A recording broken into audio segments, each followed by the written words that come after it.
He says, if you'll note, he says he doesn't go after anybody like Santo, myself, Carlos in Louisiana. He says he doesn't touch any of us. Santos Traficante was the mafia chieftain in Tampa. Carlos Marcello was the godfather of New Orleans. And I said, you mean to tell me that you pay off Hoover? And he said, absolutely not. He wouldn't take a penny in front, especially from a guy like me. And he laughed. I said, well, how do you do it? He says, I know at least a half a dozen of his friends that are friends of mine.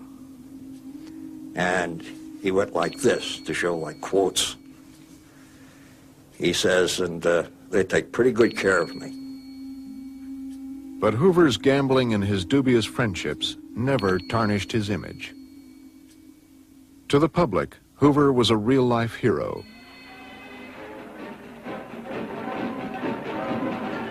He and Clyde Tolson were treated like movie stars. The two snappily dressed bachelors were often seen in New York's most fashionable night spots.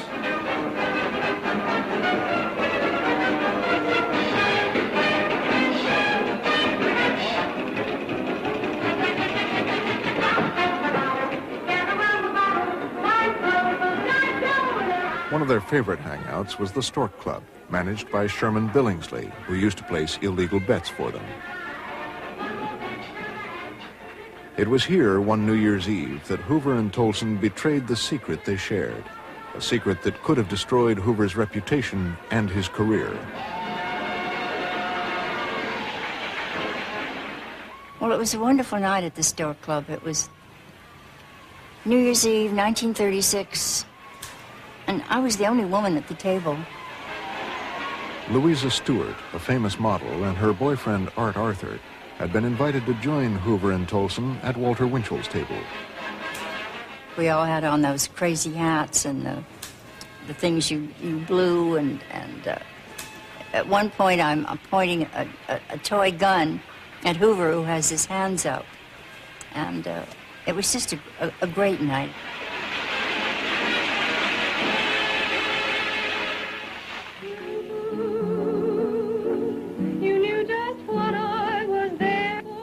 It was getting really late, and Hoover was rather annoyed with Clyde. He thought Clyde had too much to drink. And finally the decision was to go to the Cotton Club up in Harlem. We went in the FBI limousine, and Art and I sat in the back seat, and Clyde and Jedgar, as we called him, sat in the two jump seats. And then I saw that they were holding hands. And I guess he was forgiving him, but I thought it was sort of odd. Without a love of my own.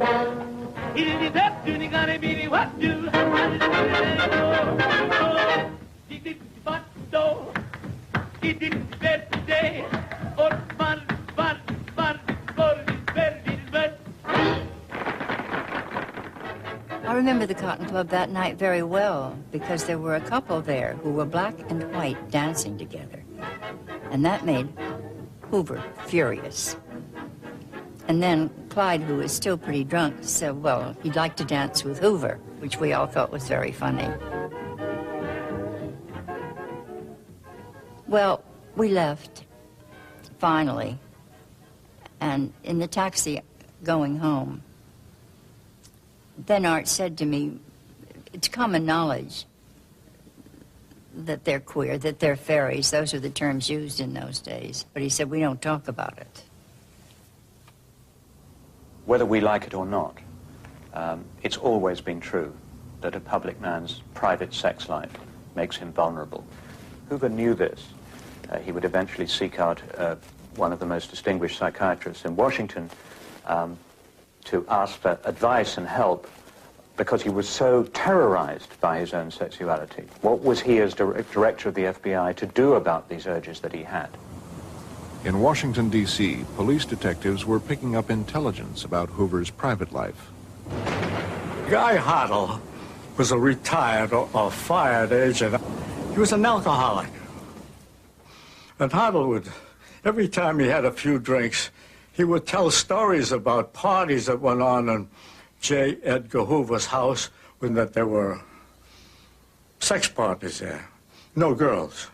So when you say sex parties, what does that mean if you have no girls? I remember Ash Resnick at the Caesar's Palace. He used to be the manager of the nightclub there.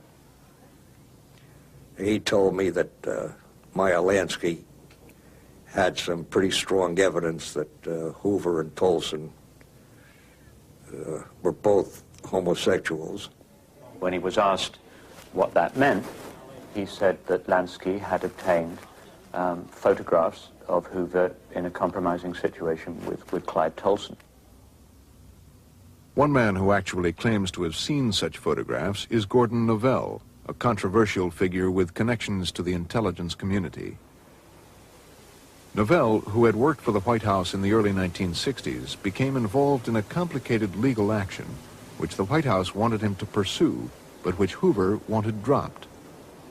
So I went to the White House, and the White House sent me to Mr. Angleton, Director of Counterintelligence, CIA. We met in a restaurant, and I told him my problem, and he says, I know what your problem is. He said, you need to tell Mr. Hoover that you've met with me and that you're not going to dismiss the lawsuit and that you've seen this. At which point he opened up his briefcase and pulled out a couple of photographs of Mr. Hoover in flagrante delicto, I guess is one way to describe it. Having oral sex.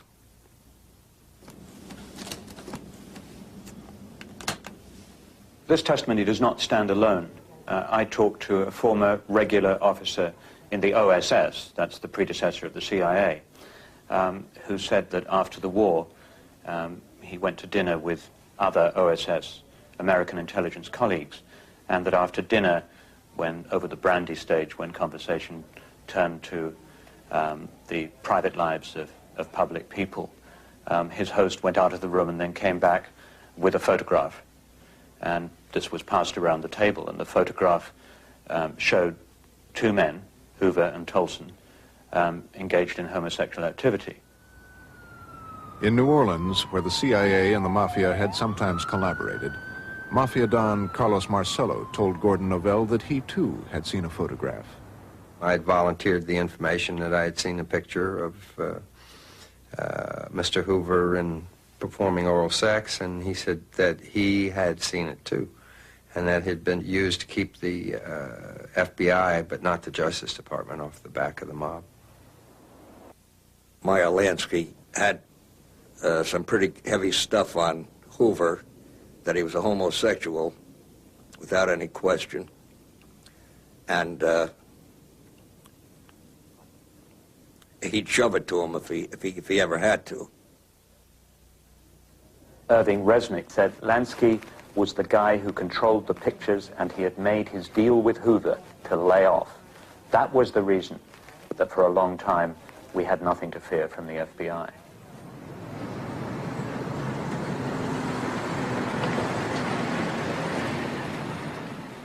In the 40s, we hardly touched organized crime because the Bureau did not believe that there was a mafia, or did not allow us to investigate the mafia as such. For the vital decades of the Mafia's growth, Hoover denied that nationally syndicated organized crime existed and ignored all evidence that it did.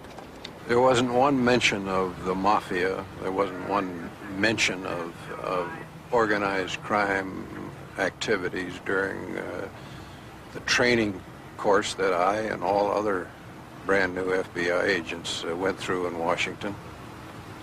Not one mention of it. In fact, the Bureau in Washington had no organized crime division. When I went to the supervisor in Seattle and asked why we weren't going after the Mafia, he said, we don't use that word. Hoover doesn't acknowledge that there's a Mafia.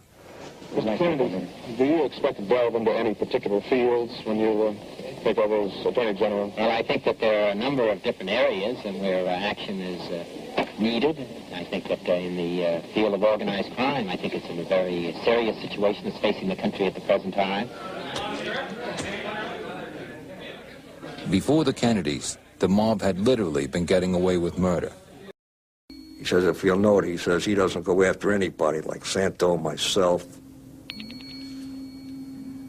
Carlos in Louisiana. He says he doesn't touch any of us. Santos Traficante was the mafia In front, especially from a guy like me, and he laughed. I said, well, how do you do it? He says, I know at least a half a dozen of his friends that are friends of mine. his image. To the public, Hoover was a real-life hero.